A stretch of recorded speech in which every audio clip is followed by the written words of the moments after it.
নারাকি মাটিতে নারাকি কি রে কাকা আপনি কি ইয়াং হতেন সরেননি ইয়াং মানে কিসে? আপনি কি একটা শালগা দিছেন কি লাল রঙের মঙ্গের কি আমি আপনার লগে এটা যায়নি মিয়া ধর বাতি যেমন ওই দ্বীপ জেলা অনলাইন শপিং ফেসবুক পেজে গিয়া ইয়া দ্বীপ জেলা অনলাইন শপিং হ্যাঁ। তো ওই হেডে তোর কো সাসিমা তোর কো সাসিমা লাইকান কাকা লাইকান অর্ডার দিছিল শালাগান হ্যাঁ এখন আর কাছে হলো কালারই সাদা মিলে গিয়া হ্যাঁ তোর কাছে আছে মেরিনতে ফুল টুল আছে তো কাকার কাছে এনে কানা বেশি ভালো লাগে ইলে কাকা এনে কাটি করি আছে কাকা লইছেন ঠিক আছে বালা কথা এটা ঠিক আছে তবে আপনার লগে এটা যায় না আমি আপনার নত কত বদনামি লাগাইতে কুকুর কত রকমের কথা মানুষ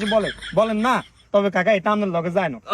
তুই গতি শহরে যে মানে তোর কাছে আছে মারি দিয়ে হিয়ান কাটি দাম হিয়েন যদি মানে একবার যদি সাদার মধ্যে কালা, থাকে কালা। কালান একবার কালা হ্যাঁ। সেই নয় হিয়েন আমাদের মানাইবো তো মিয়া দূর মিয়া ইয়া নাই তো ফুল টুল নাই যে খারাপ কাকা, লাগে এটা একবার ফুল খারাপ লাগে মাঞ্জিলার মতো লাগে মিয়া আমাদের বদনামি হয়ে যাইবো বুঝছেন আচ্ছা তাইলে ইয়ে তো কাছে আছে মারি দিয়ে কালা কাটা